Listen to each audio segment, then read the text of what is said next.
now that our cabinet box is assembled, we can move on to the cabinet doors that we created using some 5/4 lumber from Osborne. We'll cut the panels to their final size, making sure to account for a slight reveal on the inside of the frame to avoid any interference.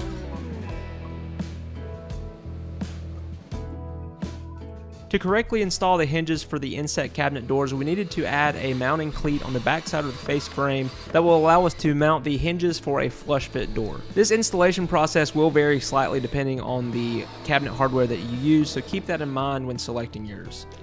We chose a soft close hardware for these doors, so we will need to mark out the location on the back side of the door panels that we can pre-drill using a Forstner bit and a drill press. If you don't have access to a drill press, you can use a hand drill. However, it is recommended to use a cabinet hinge mounting jig to safely make the cut.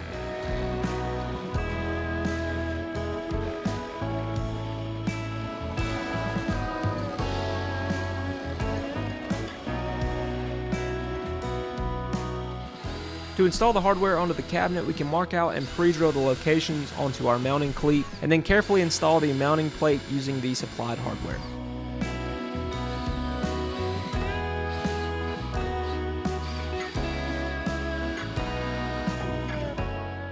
To install the door hardware, we can place it into the pre-drilled hole and use the supplied wood screw. As I mentioned, this installation may vary depending on the brand and cabinet hardware that you're using, so be sure to always use the manufacturer instructions when installing onto your project.